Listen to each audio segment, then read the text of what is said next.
Take 367.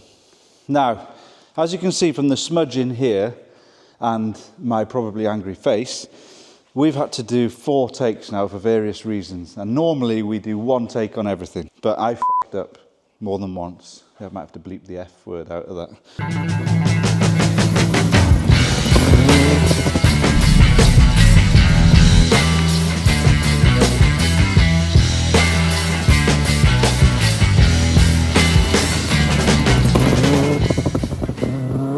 Anyway, right, let's start again. Today, in the AutoMax channel, we are going to tell you the Micra costs so far.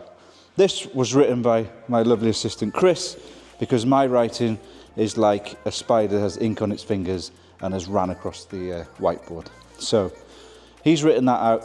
I could just about muster up enough skill to write the numbers next to these, and then we'll try and work it out at the bottom, because my maths is just as bad as my writing. So here we go. As you can see, slightly smudged because I've written it all down once and had to delete it because I didn't put my mic on. Yeah, I've got no mic. I've got no mic. So let's go again. Right, car. First cost was the car. We bought this car for the grand total of £1,800. That is cheap. That was very cheap, really. You might not always get a car in this good a spec for that price. I was lucky. I saw it, I grabbed it, I got it for 1,800 quid. They are out there, these bargains are out there. But this we were very lucky with because it was pretty good condition. I bought it in a job lot, so I did buy some other things off the same guy. So that's maybe why it worked out 1,800 quid. But yeah, I think that was quite good. Next on the list, seats. Like I said before, I bought the seats second-hand. They were a couple of 3 years old, so I think they'd been in a rally car for like a couple of rallies, and then the guy sold them. So I got those for 200 quid each, so 400 quid. These bargains are out there, Facebook Marketplace, eBay, and any friends, just ask about. Someone might be selling something. So yeah, I was lucky on that. Belts I was also lucky with. I got those for 180 quid for a pair. There's not much life left in those. I think there's a couple of years left in them, so yeah, that's why they were quite cheap. Some people might say, don't skimp on safety, and I agree, don't skimp on safety. But these seats and these belts were in very good condition, and I'm around these cars enough to know what a good set of belts and a bad set of belts is, and a good set of seats and a bad set of seats is. So I checked them thoroughly, and I found that they were good enough to use and very safe. So I wouldn't have used them otherwise. If you can afford it, I probably would go down the route of buying new ones. But the option is there to buy second-hand. But just check them over, make sure there's no rips or tears in them, or cracks in the seats, or frays in the belts. Just make sure they're safe, because it is your life that in the hands of these items. Next one, fire equipment. So the fire extinguisher, the bottle, the pull cords, the whole kit that I bought. That came out at about 305, I think it was 305. That was delivered to my door. That is one thing I probably wouldn't skimp on. I'd never buy one second-hand. The only time I'd use a second-hand one is if it came in the car and it was still in date. If I bought the car and it was a current legal car and it was all in date, then I'd probably leave it. I'd check it, but I'd probably leave it in if it was all okay. But if you're starting from scratch and you need a fire extinguisher, don't get a second-hand one, get a new one. You know where you stand then, everything's good. Next one, wheels and tyres. I splashed out a little bit on these because I bought those wheels that I really like, those rare wheels. So they were 250 quid for the wheels. You can get a lot cheaper. You could even run steel wheels for a standard Micra. They would do fine. Or you can get a set of Revolutions. They're quite expensive and hard to find, but there's loads of options. They're 4x100, so there's plenty of options. We got 14-inch on these. Probably want to run 13 on gravel. 14 was fine on tarmac. It's been fine so far. But you get a bit better gearing with the 13s. So it's up to you, really. So 250 quid for them. And then I bought the tyres, which were second-hand. Again, there's two options there. You can buy new ones, but they're expensive. You can buy second-hand ones, which is fine. 25 quid each they were, so 100 quid. That was my really fast maths there. Did you see that? It's almost like I figured it out before talking on camera. Front brakes. We left the rear brakes because they've cleaned up quite nicely, so we got good rear pads and good rear discs. Discs have come up nice and clean after using it, so I'm happy with those. Front brakes were a little bit rusty, and I didn't think the pads were that good either, so we changed those. Front discs didn't cost a lot because I got them through trade, through the business, so they cost me around 50 quid. Now they might cost you a little bit more, but if you can find someone who's in the trade that might want to help you out to go rallying, they might be able to get you them cost price or something like that. So that's how much I paid for those. I went a bit dearer on the pads because we bought competition pads from Questmead. We don't want to skimp on them. I wanted some good quality pads that was going to stop. You could buy a set of standard Micra pads for like 30 quid, but you probably won't stop after a few miles because they just won't work. That's the dog. So they were 145 quid. Delivered to my door. Have you finished, Chip? Thanks. Right. Service items, again, I got them through the trade, so they didn't cost me as much. It was about 100 quid. Shut up, Chip. 100 quid. I didn't need an air filter. All I needed was a fuel filter and oil filter and oil. So that came to about 100 quid. Again, I'm in the trade. If you can find someone that can help you out, happy days. Next one, venue hire. Venue hire was about 150 quid for half a day. Now that will vary. I'm in the motor club that run this venue, so they got me a good deal on that. It varies between 150 and 300. So yeah, that again, it varies. Depends what venue you're at. But that was Trouse, that's what that cost me. And then let's put down about 100 quid for fuel and sandwiches and stuff on the day.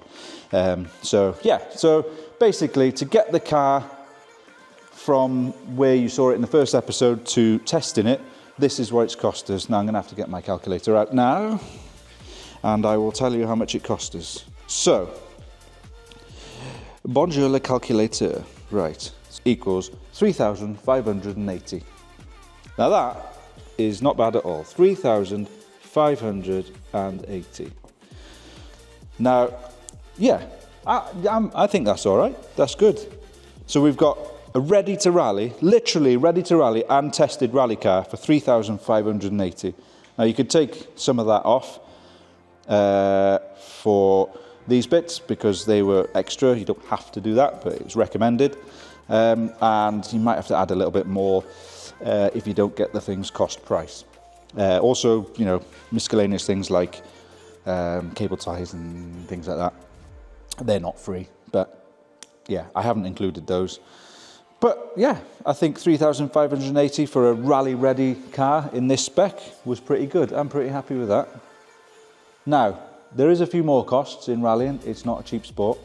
Now, the other costs are, and I will go over these in another episode, but the other costs will be your equipment, so your hands device, your overalls and your helmet and things. Before we go and do the rally, which we've got planned, I will go over the equipment bit.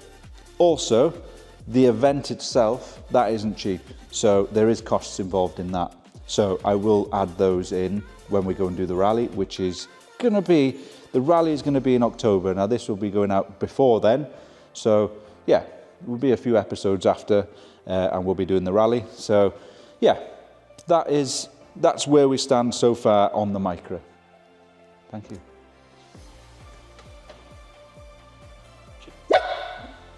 Here's the Micra after its test. There's a couple of changes since you last saw it. One, I hope you like our green bumpers. We've changed the front and the rear bumper to green because they needed repairing. I don't know if you saw in the last one at the front here, had some cable tie damage and there were scratches on it and things. So just to tidy it up, we've gone for some nice neon green bumpers, which I quite like. So I thought I'd just do a little walk around after the test. There's not much to see different. There's that. Now we've had these installed since you last seen it. So there's a nozzle for the fire extinguisher there in the middle, in here somewhere, there, in that corner there. What else have we done? Follow me. All the paperwork in the car ready here, which is, I recommend you do this. So in here, the V5, fresh MOT certificate, and I've got the logbook passport, which I think I showed you in another episode. That is the logbook vehicle passport for the Micra. That all lives in this little sack in the car. I like to keep that all together because that's all your paperwork for your car. So if you go on a rally, it's all there ready, innit, mate? Yes. Inside, I've put the seats and belts in, but I think you saw that, and I've adjusted them to my size, both belts and seats. So I'm happy with that. What else we got? We've got some spares in the boot. I just put some standard spare wheels just to keep us going until I find some more of these type wheels. This is a little toolkit, all strapped in. That's going to be cable tied somewhere safe. But warning triangle in the corner there, first aid kit, and the OK board in this little bag thing here, which are quite good. Tow rope in there, and that's about it now, really. Oh, there, if you have a look in there, that's the fire extinguisher. That's fitted and plumbed in with all the pull cables, etc. Micra, now, we are going to put a couple of wheel bearings on it, and I also want to strip down the front suspension and re-grease them. So on a future episode, I might show you how to strip down the front suspension, because they're like a coilover suspension, so it's the same for most coilovers. So if I show you doing this one, then it'll be the same for yours, I'm sure. But we'll strip them down and we'll show you how to do it. Just a re-grease, simple re-grease. So next, you want to know what was wrong with the Subaru, why I had no brakes. Well, when we were looking around the car after the incident,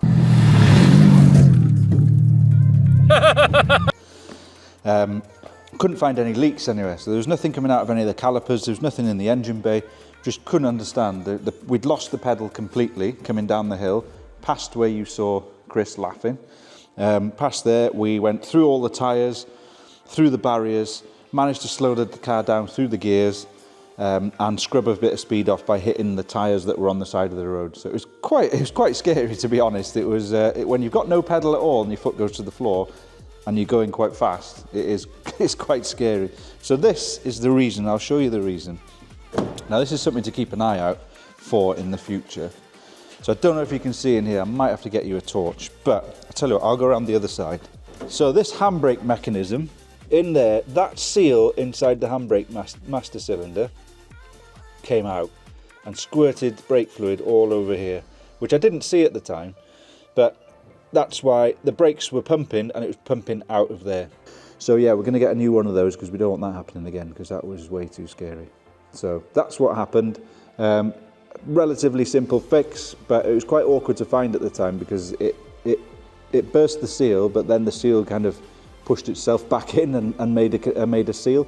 So yeah, it was a bit awkward, but once we'd figured it out, it was pretty simple once we'd seen where all the fluid was. But there we go. Otherwise, all good. Car's all good otherwise. Now, while we're in the workshop and we're doing workshop things, in the 106 episode, we briefly introduced you to this. This car has been in my garage for probably 5 or 6 years. I bought it as it is, and I planned on doing it up. Well, I originally planned on turning it back into a road car, but it had a cage in it and some other bits and bobs, and I thought, do you know what? I might leave it as a little rally car or a little fast road car with a cage. You know, I don't want to do a full-blown stage car with it, but I thought fast road, hill climbs maybe, and then I also thought maybe road rallies or targers, because you don't need a fully log-booked car to do those. So if we do go down that route, we better take you for a spin around it and just see what we need to do. Because I only dragged it out the other day, so I can't really remember much about it. So let's do it now. Let's go around it. TU. It's a 4-branch manifold on that. Solex carb. These are standard on these. They're a twin choke carb. Quite a good little carb, really. This looks like a bigger rad. This is twin fan rad, this. So that is off a 205 GTI with the twin fans. There's lots of like horrible leaves and things in there, so we need to clear all that out. I don't know what these are. Bobbins there. They're bobbins. They're quite handy then. Little bobbins. What's a bobbin, Chris? It's just one of them, isn't it? It's like a little rubber thing with thread on it. It's a bobbin, isn't it? There's a bit of bonnet missing there. Suspension, not sure what suspension is. It sits quite high. Not sure if they were Bilstein suspension, but I don't know. I'll have to strip that off and have a look. It's got the right stickers on it, look. Rally. Ah, bonjour, Rally. Door handle's not great. In here there's a bumper there, look, with the Rally grills in it. They are ultra rare there. We've got standard steering wheel, but I know for a fact upstairs I have got a Rally steering wheel upstairs, so that'll be fine. A yellow speedboat. I never go home with that. I never go anywhere without my yellow speedboat. Anyway, so this cage is pretty good. This is a safety devices cage. Now, all the mounts have been done really well on the front and the rear. If I can show you in here. Here's the welds are really good. We've got some brake reservoir bottles here. There's some brake pipes, loads of bits and bobs in here. Let's go and have a look in the boot. This boot looks like it's off a different model. It's a junior boot, this is. So it's not the original boot. But also, I don't think it's the original bumper.